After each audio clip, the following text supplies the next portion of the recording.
Okay, once more there is this statement that people usually make.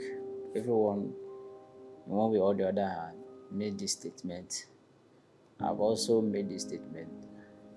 I don't have a problem with the statement, but then before I go further, let me mention them. A lot of persons will make this statement like, what will be. Some person will say, if God has said it, he will do it. If God has promised, he will do it. Yes, no doubt. I don't have any issue with the statement. I don't have any issue with the statement. I don't have any challenge with the words. Of course, what will be will be. If God has said it, he will do it too. Now, I have a challenge, I have an issue, I have a problem with the actions of the people who make these statements. Not everybody, but those some persons. Maybe, probably you have been part of the people who make these statements. I think you need to watch this and watch this to the end. Now, listen, yes, what will be. Of course, you have heard it. We have all heard about it. We have all been saying it. Some person will even go ahead to say, if it is meant to be, it will be. Some person will even say, if God has said it, he will do it. And yes, that is true. We don't have an issue about that.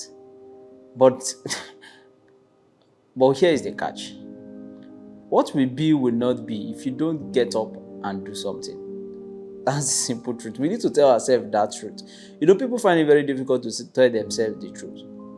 And they find it very difficult to even hear this truth from somebody. Oga, what will not be until you get up and start doing something. God's promise is not a license for laziness. The fact that there is a prophecy over your life doesn't mean you can fold your arms and wait. No, you won't fold your hands. And there is a prophecy over you. Somebody has declared a word over you. You don't just go and sit in the house and say and start singing, there is a prophecy over me. You understand? You start singing, declaring those words. You speak it. That you speak it every day and confess it every day doesn't mean it will just happen. Of course, miracle happens. We believe in miracles as Christians. But then miracle does not just happen when you fold your hands and relax in your house, turn on your television and keep watching your television. Miracle does not come out from television. Like the scripture said, I will bless the works of your hands. So if there is a prophecy spoken over you, if a prophet have declared a word and said, you're going to be a politician or you're going to be a rich man, you will not just go back in your house and say it is finished. And you go and fold your hands, turn on your television and continue watching your television. Nobody becomes a politician through watching television. There are a lot of things you need to start doing to help you become that thing. There are a lot of processes you need to pass through to help you fulfill that prophecy. Prophecies are not just only fulfilled by the words of the mouth. You also need to work out something to make it work. You don't just say, somebody cannot just tell you,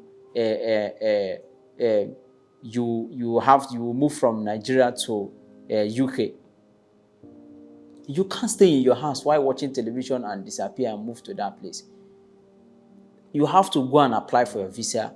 Your visa needs to be approved. When your visa is approved, you need to pack your things and move to the airport.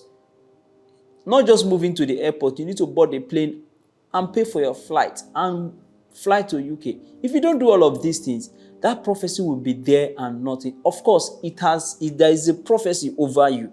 It is there, but you need to make it rest.